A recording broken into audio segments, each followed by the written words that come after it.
Hai, bertemu kembali bersama saya Yosi di acara review dan outlook Okta Investama Berjangka. Seperti biasa, sebelum kita masuk ke dalam materi, kita akan memperkenalkan terlebih dahulu apa saja mengenai Okta Investama Berjangka. Oke, dari perizinan Okta Investama Berjangka itu sudah betul-betul lengkap, di mana ada perizinan dari Bapepti, kemudian sertifikasi dari Lembaga Clearing Indonesia, bergabung juga bersama ICDX, dan juga tergabung dalam Asosiasi Aspeptindo. Untuk penghargaan Okta Investama Berjangka sendiri, itu juga sudah mendapatkan penghargaan The Most Excellent Broker di tahun 2021 dan The Most Transparent Broker di tahun 2022. Nah, untuk kelebihan trading di Okta Investama Berjangka, itu yang pertama sekali itu adalah low spread, di mana ini merupakan suatu hal yang betul-betul dicari oleh banyak trader sekalian. Karena apa? Dengan spread yang rendah, berarti untuk mendapatkan break even point, bahkan profit pun menjadi lebih cepat.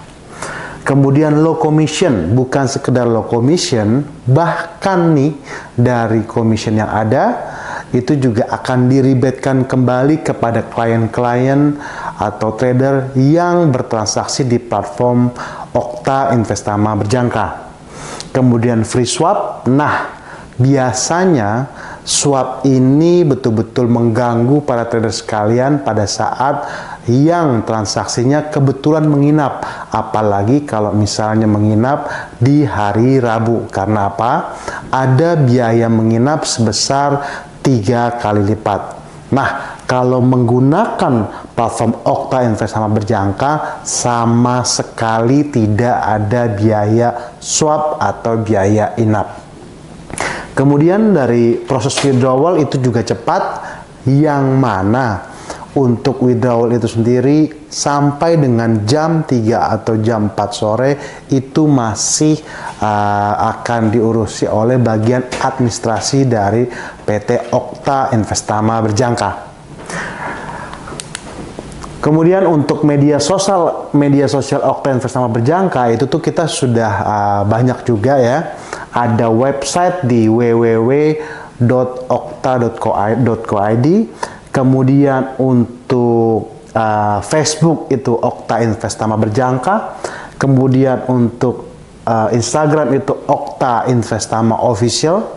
Kemudian untuk YouTube channel nih, Okta Investama Berjangka. Juga ada Twitter, juga ada TikTok, yang mana itu tuh bukannya sekedar media sosial biasa, karena biasanya nih dari tim kreatifnya Okta Investama Berjangka itu juga akan banyak memasukkan konten-konten seputar tradingan. Jadi di follow aja nih media sosial Okta Investama Berjangka. Nah, tanpa melupakan disclaimer on, materi ini hanya bersifat informatif untuk referensi semata dan seterusnya. Oke, sekarang kita review rilis data kalender ekonomi dari tanggal 14 sampai dengan tanggal 18 Agustus di pekan kemarin. Jadi pada saat ini nih hari Senin tanggal 21 Agustus 2023. Oke, jadi untuk pekan kemarin itu tuh cukup banyak yang menarik, yaitu ada data CPI dari Kanada, yaitu dari level 0,1% menjadi 0,6%. Kemudian median CPI juga dari level 3,7% menjadi 3,7%, masih sama.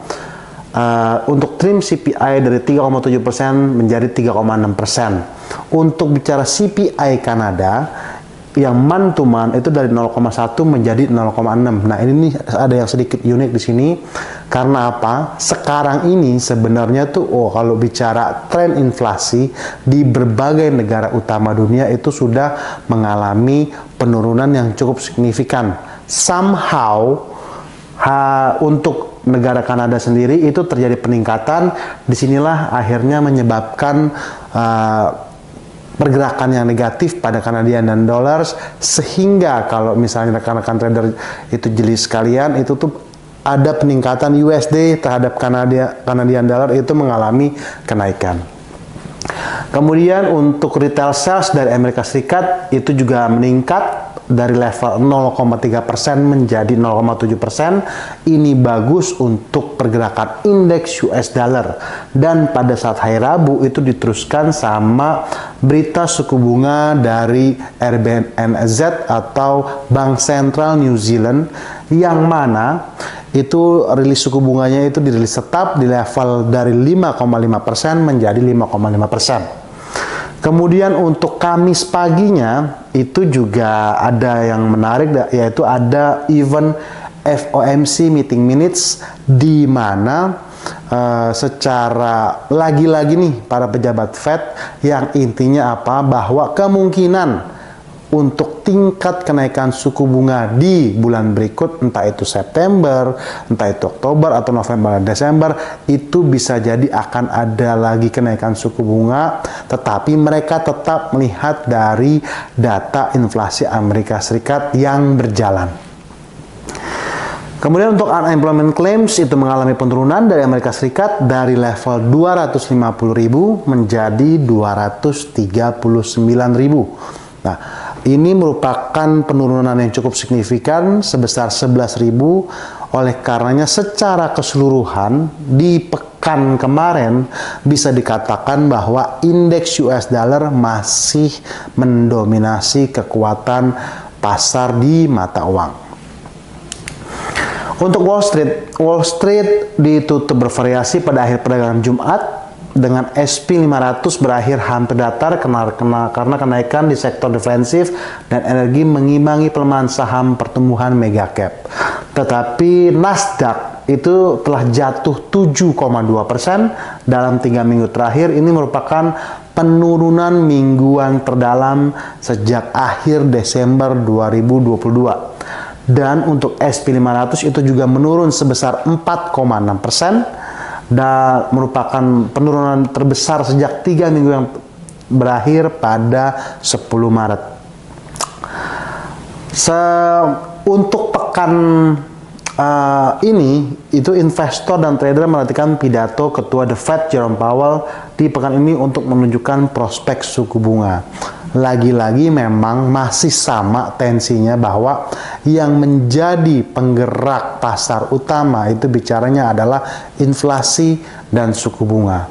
Nah, pada saat pekan ini itu tuh akan ada simposium Jackson Hole, di mana itu merupakan acara tahunan dari para pejabat Fed yang diadakan oleh The Fed dari Kansas City, Minnesota, yang diadakannya itu di Wyoming.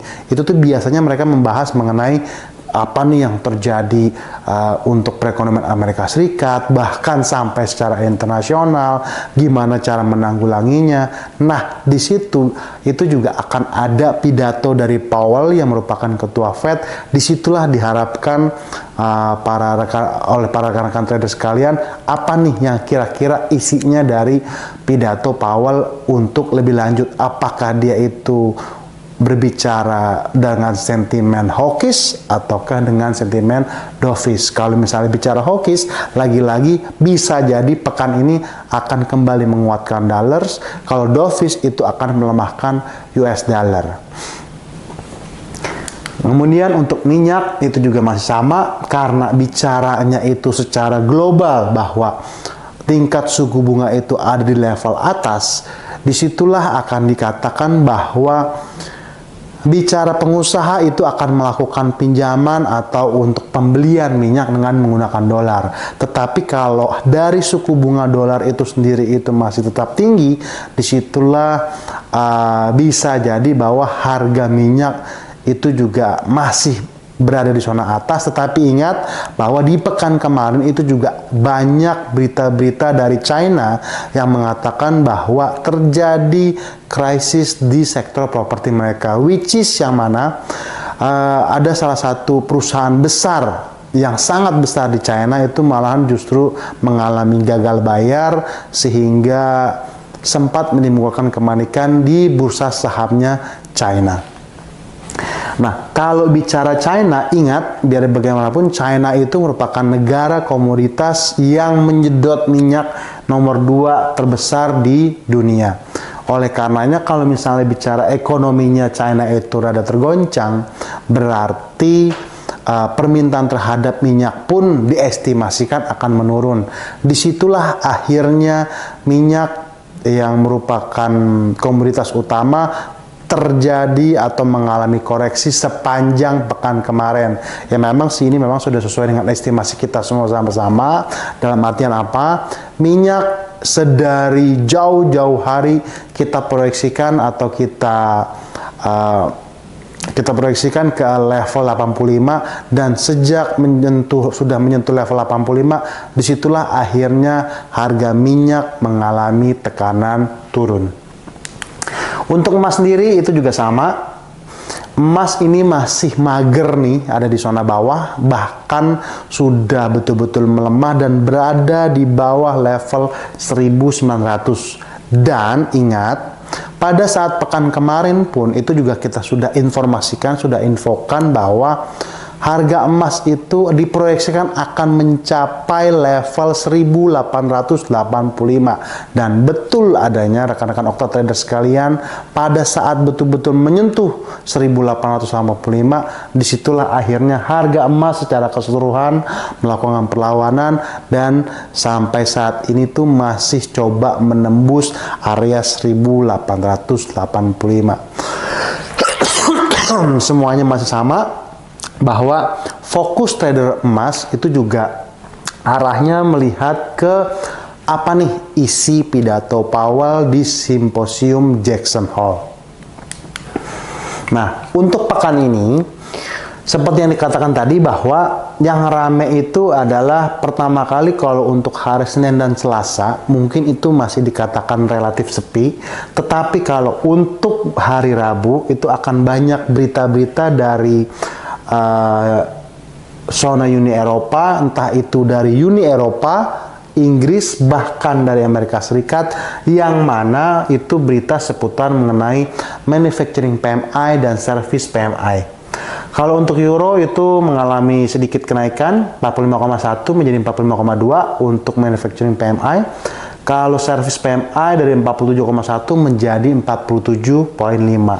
Sedangkan Jerman yang merupakan lokomotif penggerak negara Uni Eropa secara keseluruhan itu justru mengalami penurunan dari level 38,8 menjadi 38,6. Kemudian untuk service PMI-nya pun juga terjadi penurunan dari level 52,3 menjadi 51,5. Nah, untuk Inggris sendiri itu juga terjadi penurunan dari level 45,3 menjadi 45,1, dan untuk service PMI-nya dari 51,5 menjadi 50,9. Kalau dari Amerika Serikat untuk manufacturing PMI itu ada berada di level 49,0 menjadi 48,9, sementara untuk service PMI-nya 52,3 menjadi 52,4. Dapat dikatakan bahwa, ingat ya, kalau untuk bicara PMI manufacturing, entah itu manufacturing, entah itu service, bahwa kalau poinnya itu atau nilainya itu di atas angka 50 berarti terjadi ekspansi. Tetapi kalau sebaliknya, kalau di bawah 50 itu masih dikatakan bahwa ekspansi atau pertumbuhan ekonomi di negara tersebut mengalami hambatan atau penurunan. Untuk hari Kamisnya, unemployment claims itu dirilis juga meningkat. Ini akan jelek untuk Amerika Serikat. Dari level 239 menjadi 241. Memang kenaikannya itu hanya sebesar 3.000, tetapi tetap pada dasarnya mungkin bisa jadi di hari Kamis akan terjadi pergerakan koreksi-koreksi minor terhadap pergerakan indeks US dollar kepada mata uang major lainnya atau bahkan emas. Dan ingat ya, di hari Kamis itu juga sebenarnya walaupun ini tidak ada bendera merahnya dan tidak nampak di kalender ekonomi, ini juga sebenarnya akan ada simposium Jackson Hole yang tadi seperti diinformasikan tadi, dan nanti di hari Kamis mereka berkumpul pada saat hari Jumat pagi itu Powell akan melakukan pidato mengenai apa nih pandangannya dari para pejabat Fed mengenai inflasi yang ada sekarang maupun perekonomian global secara utuh. Di hari Jumat juga akan ada berita German Info Business Climate yang juga dirilis menurun dari level 87.3 menjadi 86.8. Kemudian untuk revise consumer sentiment itu juga dirilis tetap dari 71.2 menjadi 71.2.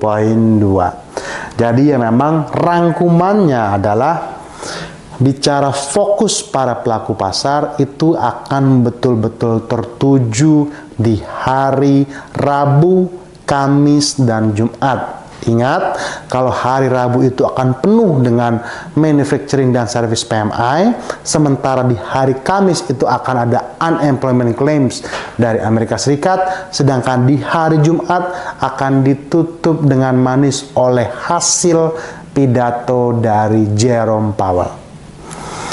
Untuk seperti biasa kita akan ngasih masukan secara teknikal. Nah, ini yang betul-betul dicari oleh para rekan-rekan Okta Traders sekalian atau traders-traders yang kebetulan melihat atau mengikuti acara ini, bahwa pada saat ini kita ngambil sampling Nasdaq dan SP 500. Penurunan itu yang sudah kita estimasikan juga sedari 2 minggu yang lalu, bahwa akan terjadi penurunan ke level 15.180 hingga ke level 14.725. Nah, ternyata nih pada saat ini dalam sepekan kemarin itu betul-betul terjadi dan harganya itu sedang tertahan di level 14.725. Karenanya kita lihat nih apakah di area ini akan terus melakukan penurunan atau rebound. Tetapi biasanya kalau misalnya sudah seperti ini, kemungkinan penurunan lebih lanjut akan menyentuh level 14.358 hingga level 13.990 di Fibonacci 50% hingga 61,8%. Sementara untuk SP 500 itu juga sedang terjadi gerakan penurunan atau koreksi, dan sesuai juga dengan informasi yang kita sampaikan di pekan kemarin bahwa untuk SP 500 itu akan menuju atau akan turun ke level 38,2% hingga 50%, yaitu 4415.31 hingga 4347. Dan uniknya pada saat betul-betul menyentuh level support kuat di Fibonacci 50%, disitulah akhirnya SP 500 terjadi pergerakan rebound. Nah, otomatis kita akan lagi-lagi menginformasikan penurunan lebih lanjut akan kembali menyentuh level 4347 hingga 4280. Dikarenakan apa? Memang kalau misalnya bicara tensi pasar, sentimen pasar, ingat biar bagaimanapun suku bunga itu mempengaruhi semua lini perekonomian, baik itu untuk pergerakan Wall Street maupun untuk pergerakan minyak maupun untuk pergerakan emas. Untuk bicara major currency sama, dikarenakan indeks US dollar itu mengalami penguatan.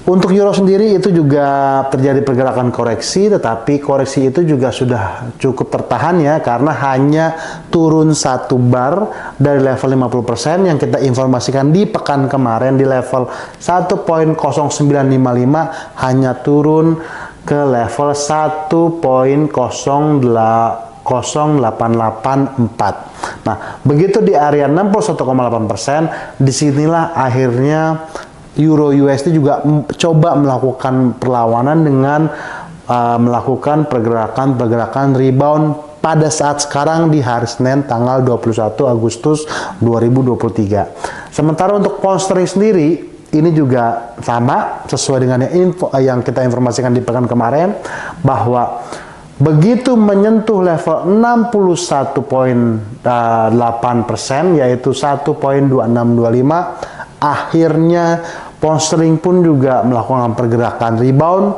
dan pada saat ini kembali di level 50%, yaitu di level 1.2724. Dan ini yang dicari oleh para rekan-rekan trader sekalian.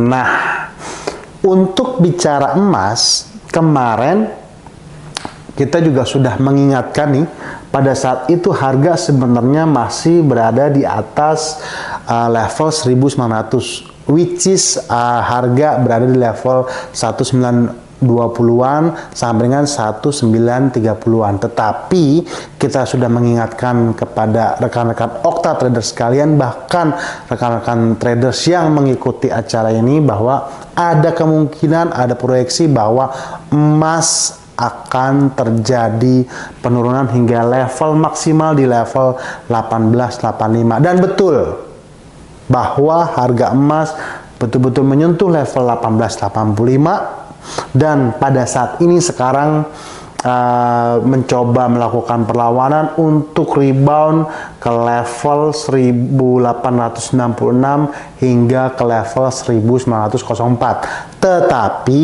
bicaranya ini adalah konteksnya rebound. Kalau penembusan level 1885 atau 1884 di harga yang terendah di pekan kemarin, itu akan memberikan bias bahwa penurunan emas akan kembali berlanjut ke level 1875, 1865, bahkan hingga ke level 1850. Oke, jadi tolong diperhatikan bahwa juga secara money management juga tolong betul-betul dijaga, karena memang kecenderungan orang, fair kita katakan, fair kita informasikan bahwa kecenderungan orang rata-rata itu memegang posisi buy untuk emas. Tetapi ingat ya, dari berita yang kita sampaikan di pekan kemarin bahwa Goldman Sachs sendiri mengestimasikan proyeksi penurunan suku bunga itu baru akan ada di kuartal pertama 2024. Jadi masih dikatakan bahwa dolar saat ini lagi masih menjadi jawara nih semuanya, terhadap emas, terhadap major, kemudian juga terhadap minyak.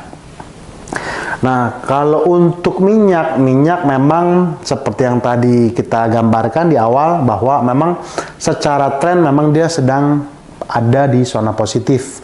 Untuk minyak sendiri, trigger penggeraknya atau berita penggeraknya itu masih satu, seputar OPEC itu mengurangi kuota produksi dari Arab, bahkan menambah 1 juta barel per hari. Dari Rusia juga menambahkan 300.000 barel ekspor per hari. Nah, tetapi yang menghalangi untuk pergerakan minyak itu betul-betul sangat melonjak ke atas saat ini adalah yang pertama itu berita seputar China yang ibarat kata lagi terkena resesi di sektor properti. Yang kedua, ingat, biar bagaimanapun harga pinjaman atau harga dolar itu sendiri sedang mahal. Sementara negara-negara utama itu membeli pembelian atau transaksi minyak itu menggunakan indeks US dollar atau dolar atau greenback. Oke, jadi yang menahan ini sekarang untuk minyak sendiri masih ada, jadi tolong diperhatikan. Tetapi kalau misalnya bicara kecenderungan untuk naik saat ini secara time frame 1 hari itu masih ada, bisa jadi minyak akan kembali ke level 82 hingga 83. Yang paling jauh itu bahkan akan berada di level 84.50. Tetapi tetap waspada penurunan. Kalau dia break level 79.00 itu akan mengindikasikan penurunan lebih lanjut pada minyak, yang mana minyak akan terestimasi ke level 78, atau 0.05. Oke. Nah, untuk sudah habis materinya. Jadi nggak pernah bosan-bosan kita sampaikan kepada rekan-rekan Okta Trader sekalian bahwa pada saat bertransaksi di market selalu berpikir mindsetnya bahwa trade your plan and plan your trade bersama Okta Investama Berjangka. Bertemu kembali bersama-sama Yosi. Bye.